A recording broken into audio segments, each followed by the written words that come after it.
इस news channel पर जो भी वक्ता ने कहा वो उसकी अपनी राय है, जिसकी पुष्टि नहीं दी गई। लोकतंत्र में हर मतदाता का अधिकार होता है शांतिपूर्ण तरीके से अपनी बात को सरकार के सामने रखे, मगर ये सरकार, बहरी गूंगी सरकार, इन्होंने जो है कोई बोले नहीं उसलिए डराने धमकाने के लिए दमन का रास्ता खुला करने के लिए जहां जहां भी प्रदर्शन की संभावना होती है वहां 144वीं धारा लागू करके रोकने की कोशिश करती है। मैं ये सरकार को, ये मोदी जी को, ये अमित शाह जी को याद दिलाना चाहता हूं कि जब वेस्ट बंगाल में इलेक्शन थे, बड़ी हिंसा की आशंका थी, वहां की सरकार आपको जुलूस निकालने के लिए मना कर रही थी। आपने कलकत्ता हाई कोर्ट में जाके परमिशन लेके भी जो है आपने जुलूस निकाला था, हिंसा हुई, फिर भी जो है वो सरकार ने परमिशन दी थी। तो यहाँ शांतिपूर्ण तरीके से प्रदर्शन हो रहे हैं, उसको रोकने की आप कोशिश कर रहे हैं और उसकी वजह एक ही हो सकती है। हम सब जानते हैं कि चुनाव के नतीजे बड़े बड़े सेफोलॉजिस्ट, बड़े बड़े पत्रकार, बड़े बड़े एनालिस्ट, बड़ी बड़ी चैनल, मीडिया चैनल और पॉलिटिकल वर्कर्स और लीडर्स जब कहते हैं कि ये बार भारतीय जनता पार्टी की सरकार बुरी तरह पिट जाएगी, तभी 2/3 बहुमत से सरकार बनाने का वो वर्डिक्ट लेके आते हैं। गंभीर आशंका है कि कहीं हम वोट देते हैं और रजिस्टर होते हैं उसमें अंतर है। आप साहब ने सब बता दिया कि पर्ची हाथ में देना चाहिए, तो उसके बारे में मैं ज्यादा अभी जिक्र नहीं करूंगा, मगर आप यहाँ हर संगठन से आज सब पधारे हुए हैं।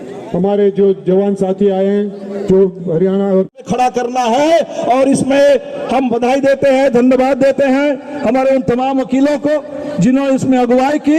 हम लोग बिल्कुल आपके साथ हैं और इस आंदोलन को एक बहुत बड़ा जन आंदोलन बनाने के संकल्प के साथ साथ चुनाव में निष्पक्षता बनी रहे, चुनाव में पारदर्शिता बनी रहे, चुनाव की विश्वसनीयता बनी रहे, इसके लिए हम लोग पूरी ताकत के साथ आपके साथ लड़ेंगे। इसी के साथ मैं अपनी बात खत्म करता हूं। ईवीएम हटाओ, ईवीएम हटाओ, लोकतंत्र बचाओ। बहुत बहुत शुक्रिया। यहाँ पर प्रदर्शन के बाद गिरफ्तारियां जारी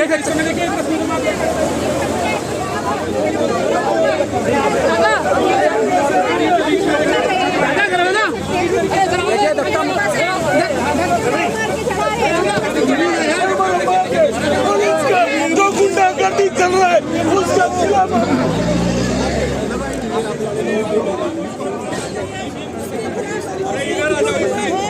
सरकार को प्रशासन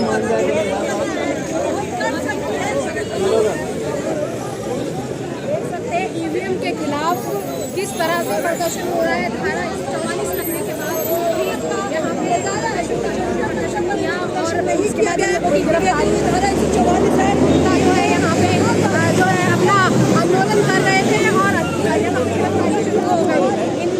कुछ कहा नहीं जा सकता कि जितने बड़े बड़े नेता थे सबने अपनी गिरफ्तारी यहाँ पे दी है।